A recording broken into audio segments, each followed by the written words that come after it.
everybody. Welcome back to day 116 of Bible reading every day, Adjust Direction. We are now reading in 1 Chronicles. We read chapters 1 through 3 yesterday. We're going to read 4, 5, and 6 today. We're reading about the genealogical records. We're reading a lot of fun names, a lot of hard names, a lot of difficult names. But we are reading through the Bible in a year.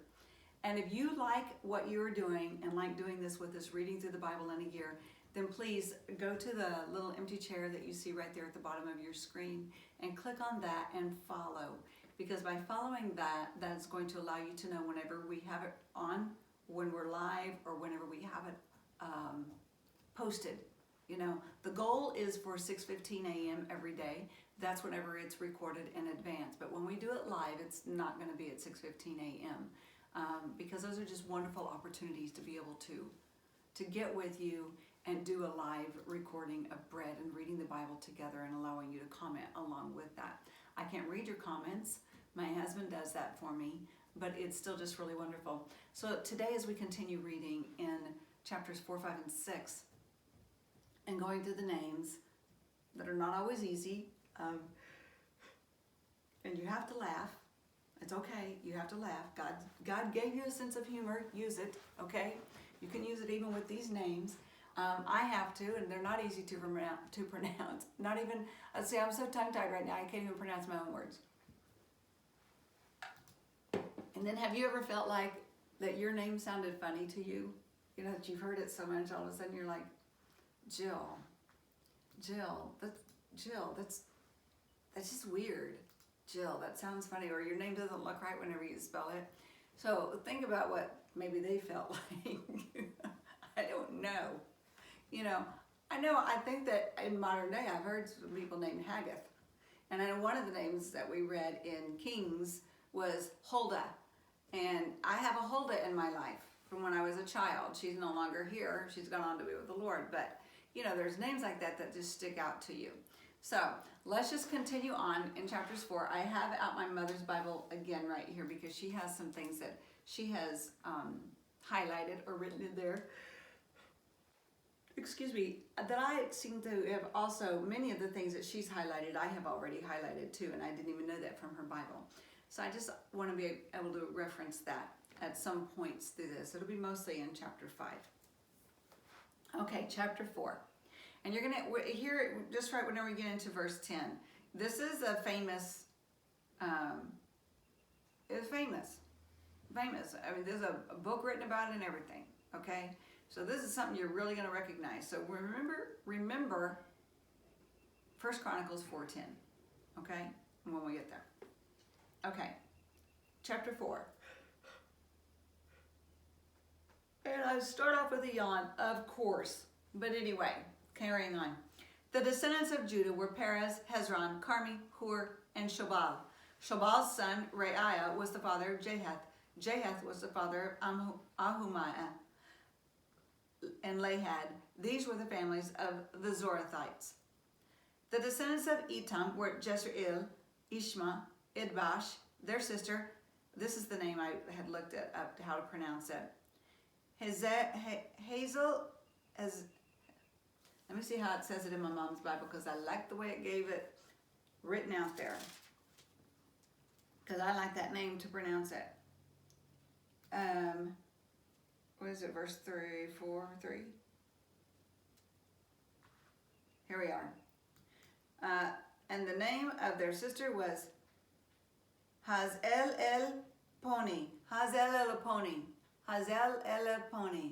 think I'm saying it right. That's just a fun name to say. That's why I had to do it. Hazel el Poni. I don't think I'm repeating it right. I pride myself on doing these things right, but sometimes they're just hard. Hazel el Poni. Hazel el Poni. There we go. Hazel el Poni. Hazel el Poni. Okay, continue on. Verse 4. Penuel, the father of Gedor, and Ezer, the father of Husha. These were the descendants of Hur, the firstborn of Ephrathah, the ancestor of Bethlehem. Ashur, the father of Tekoa, had two wives named Helah and Neara. Neara gave birth to Ahuzam, Hefer, H-E-P-E, H-E-R, by the way. lest you confuse that. Timony and Ha'ashtari.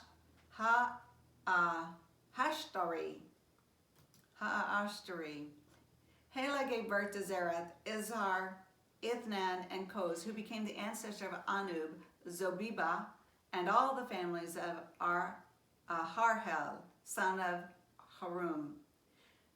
Okay, here we get into the part you want to know. Verse 9, there was a man named Jabez, who was more honorable than any of his brothers. I love this. His mother named him Jabez because his birth had been so painful.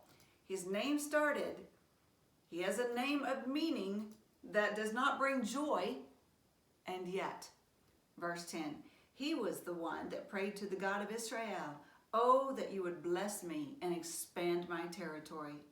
Please be with me in all that I do and keep me from all trouble and pain. Even though his name means pain, he prays, keep me from all trouble and pain. And God granted him his request. I just love that so much. The name, his very name means pain, and he prays that God would keep him from all trouble and pain and expand his territory, and God granted him his request. 100% of the prayers that you do not pray will not go answered. Okay? They will go unanswered. Verse 11, Caleb, the brother of Shuha, was the father of Mehir. Mehir was the father of Eshton. Eshton was the father of Beth Rapha, Pasaiah, and Tehinnah. Tehinnah was the father of Ernahash. These were the descendants of Rekah. The sons of Kenaz were Othniel and Seraiah. Othniel's sons were Hathath and Meonothai. Meonothai was the father of Ophrah. Seraiah was the father of Joab, the founder of the Valley of Craftsmen. You gotta love that. That's my husband's favorite tools, by the way. The founder of the Valley of Craftsmen. So called because they were craftsmen. You can find that in Joshua. The sons of Caleb, son of Jephunneh, were Eru, Elah, and Nahum. The son of Elah was Kenaz. The sons of Jahalelel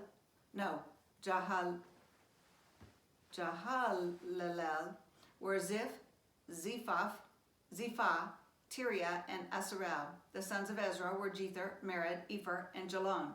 One of Mered's wives became the mother of Miriam, and you know that name. Shemaiah and Ishbah, the father of Eshtemoa. He married a woman from Judah who became the mother of Jared, the father of Gedor. Heber, the father of Soko, and Jekuthiel, the father of Zanoah. Mered also married Bethiah, a daughter of Pharaoh, and she bore him children. Hodiah's wife was the sister of Nahum. One of her sons was the father of Keilah, the Garmite, and another was the father of Eshtemoa, the Maacathite. The sons of Shimon were Amnon, Rinnah, Ben-Hanan, and Tilon. The descendants of Ishi were Zoheth and Ben-Zoheth. Shelah was one of Judah's sons. The descendants of Shelah were the father of Lekah, Leadah, the father of Marashah, the families of linen workers from at Beth Ashbia. Jocham, the men of Kozeba, and Joash, and Seraph, who ruled over Moab, and Jeshubalehem.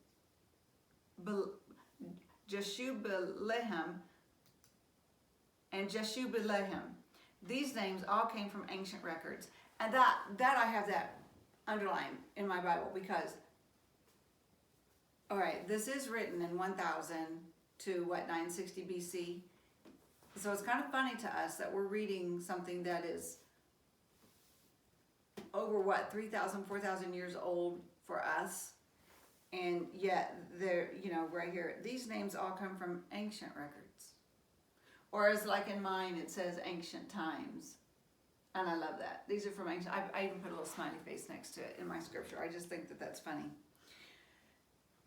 See, you use your sense of humor, you guys. Let your children see, where you found something funny in the Bible also.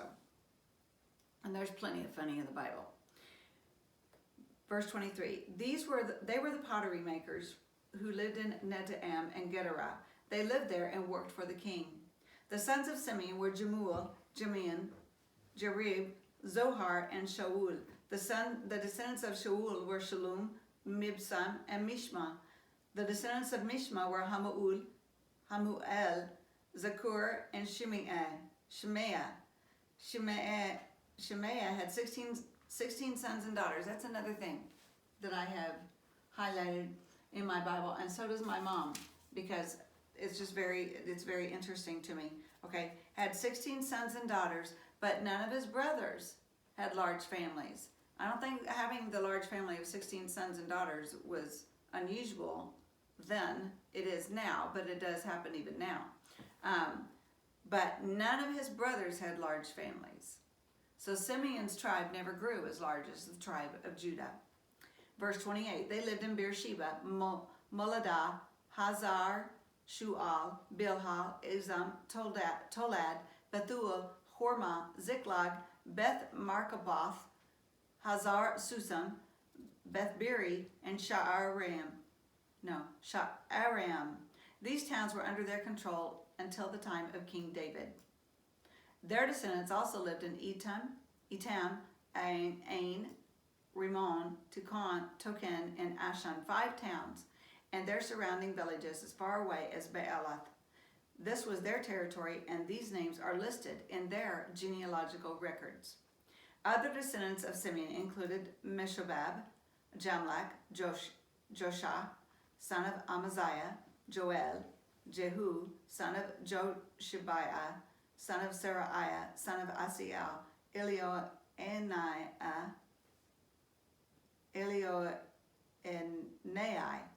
Jeogabah, Jeshohaiah, Asaiah, Adiel, Jesamiel, Benaiah, and Zisa, son of Shiphi, son of Alon, son of Jediah, son of Shimri, son of Shemaiah. Verse 38, these were the names of some of the leaders of Simeon's wealthy clans. Their families grew, and they traveled to the region of Gerar in the east part of the valley, seeking pasture land for their flocks. They found lush pastures there, and the land was quiet and peaceful. Some of Ham's descendants had been living in that region, but during the reign of King Hezekiah of Judah, these leaders of Simeon invaded the region and completely destroyed the homes of the descendants of Ham and of the Meunites. No trace of them remains today. I also have that highlighted. No trace of them remains today. I wonder if my mom has something highlighted in that. No, she does not. Or if I do in my other one. I don't, oddly enough, but I find that so interesting. No trace. I mean, that's rather sad. So they've been completely wiped out. They killed everyone who lived there and took the land for themselves because they wanted its good pasture land for their flocks. 500 of these invaders from the tribe of Simeon went to Mount Seir, led by Pelatiah, Neariah, Rephaiah, and Uzziel, all sons of Ishi. They destroyed the few Amalekites who had survived, and they have lived there ever since. Chapter 5. The oldest son of Israel was Reuben, but since he dishonored his father, and this is shocking and shameful, but we've read it before, but since he dishonored his father by sleeping with one of his father's concubines, his birthright was given to the sons of his brother Joseph. For this reason, Reuben is not listed in the genealogical records as the firstborn son. The descendants of Judah became the most powerful tribe and provided a ruler for the nation, but the birthright belonged to Joseph. The sons of Reuben, the oldest son of Israel, were Hanak, Palul, Hezron, and Carmi. The descendants of Joel were Shemaiah, Gog, Shimei, Micah, Reiah, Baal, and Beerah. Beerah was the leader of the Reubenites when they were taken into captivity by King Tiglath-Pileser of Assyria. Beerah's relatives are listed in their genealogical records by their clans: Jael, the leader, Zechariah, and Bela, son of Azaz, son of Shema, son of Joel. The Reubenites lived in the area that stretches from Aroer to Nebo and Baal-Meon. And since they had so many livestock in the land of Gilead, they spread east toward the edge of the desert that stretches to the Euphrates River. During that reign of Saul, the Reubenites defeated the Hagrites in battle. Then they moved into the Hagrite settlements all along the eastern edge of Gilead. Next to the Reubenites, The descendants of Gad lived in the land of Bashan as far east as Selecah. Joel was the leader in the land of Bashan, and Shepham was second in command, followed by Jenai and Shaphat. Their relatives, the leaders of 7 other clans, were Michael, Meshulam, Sheba, Jorai, Jachan, Zia, and Eber. I like the name Zia. These were all descendants of Abihail, son of Huri, son of Jeroah, son of Gilead, son of Michael, son of Jeshiah, son of Jado, son of Buz. Ahi, son of Abdiel, son of Guni, was the leader of their clans. The Gadites lived in the land of Gilead in Bashan, in its villages, and all throughout the pasture lands of Sharon. All of these were listed in the genealogical records during the days of King Jotham of Judah and King Jeroboam of Israel. There were 44,760 capable warriors in the armies of Reuben, Gad, and the half-tribe of Manasseh. They were all skilled in combat and armed with shields, swords, and bows. They waged war against the Hagrites, the Jederites, and the Naphishites, and the Nodabites. They cried out to God during the battle, and he answered their prayer because they trusted him. Highlight that. Highlight that. Circle it. That's the way I have it. I have it highlighted and circled. They cried out to God during the battle.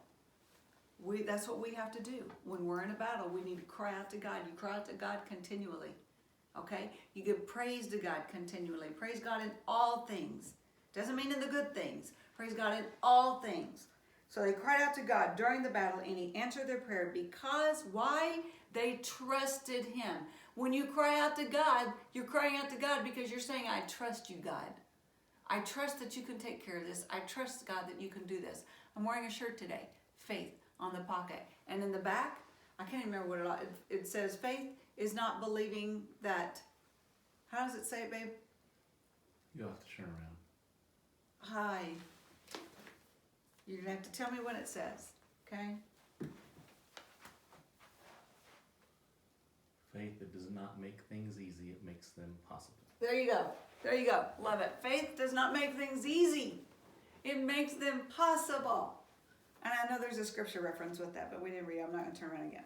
So that's what you do with that. You believe, you have faith. Whenever you cry out to God, that means that you have a measure of faith already. Act on it. Grow that faith. Let that faith become a strong muscle in your body. So the Hagrites and all their allies were defeated. The plunder taken from the Hagrites included 50,000 camels, 250,000 sheep and goats, 2,000 donkeys, and 100,000 captives. Many of the Hagrites were killed in the battle because God was fighting against them. The people of Reuben, Gad, and Manasseh lived in their land until they were taken into exile. The half-tribe of Manasseh was very large and spread through the land of Bashan to Baal-Hermon, Sinir, and Mount Hermon. These were the leaders of their clans: Epher, Ishi, Eliel, Azriel, Jeremiah, Hodaviah, and Jadiel. These men had a great reputation as mighty warriors and leaders of their clan. Don't you love that too? These men, who, underline that, underline their name. Who had that great reputation as mighty leaders and warriors of their clans? Remember those names, okay? You always know the name Jeremiah, but do you think of the name of Ishi? Do you think of the name of Epher, Eliel, Azriel, Hodaviah, and Jadiel? No. They had great reputations as mighty warriors and leaders of their clans. But these tribes were unfaithful to the God of their ancestors. They worshiped the gods of the nations that God had destroyed. So the God of Israel caused King Pul of Assyria, also known as Tiglath-Pileser, to invade the land and take away the people of Reuben, Gad, and the half-tribe Manasseh as captives.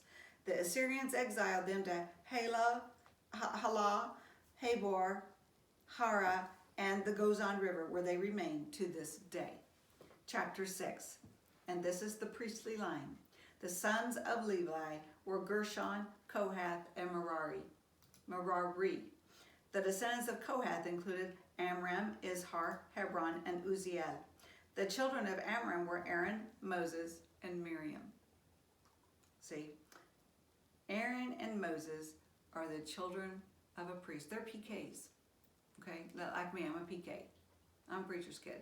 They're PKs. The sons of Aaron were Nadab, Abihu, Eleazar, and Ithamar. Eleazar was the father of Phinehas. Phinehas was the father of Abishua. I like that name too. Abishua, because it's fun to say, was the father of Buki.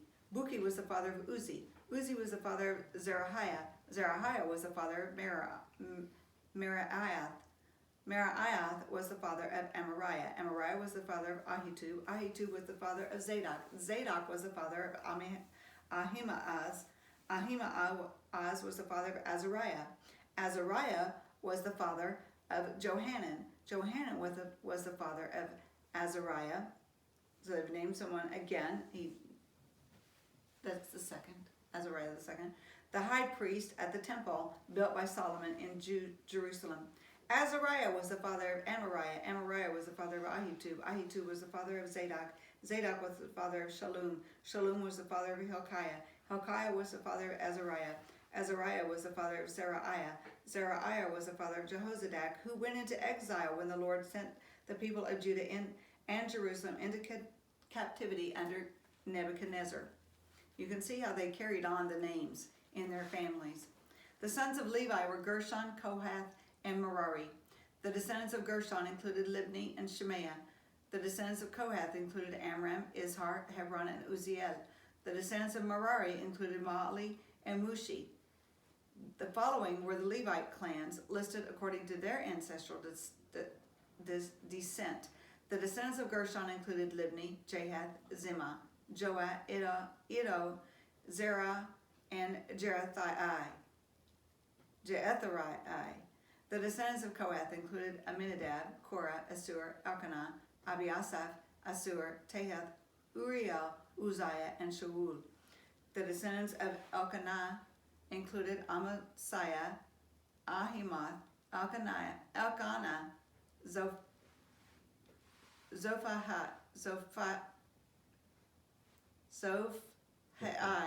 Nahath, Eliab,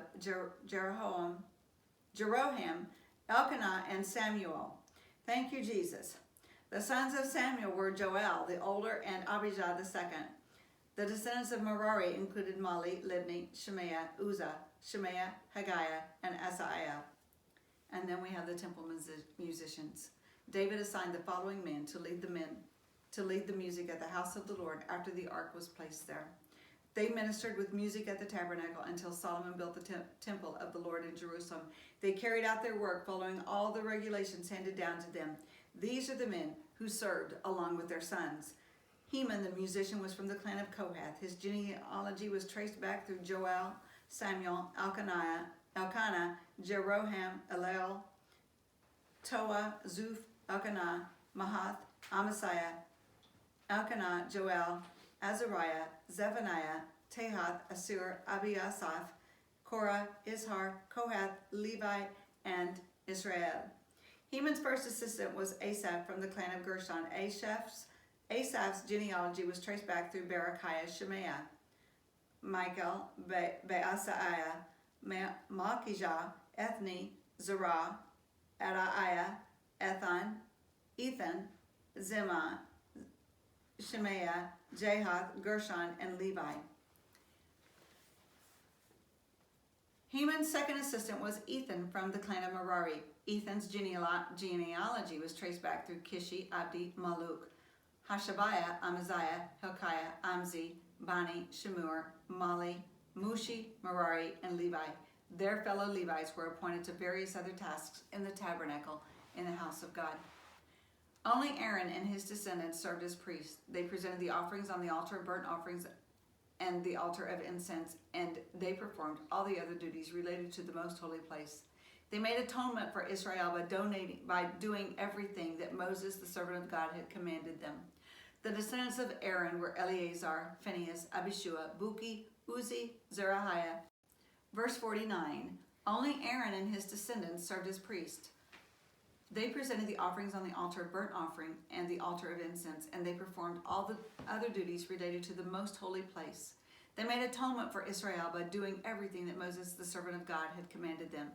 The descendants of Aaron were Eleazar, Phinehas, Abishua, Buki, Uzi, Zerahiah, Meraiah, Amariah, Ahitub, Zadok, and Ahimaazah.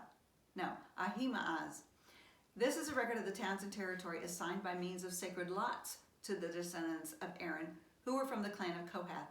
This territory included Hebron and its surrounding pasture lands in Judah, but the fields and outlying areas belonging to the city were given to Caleb, son of Jephunneh.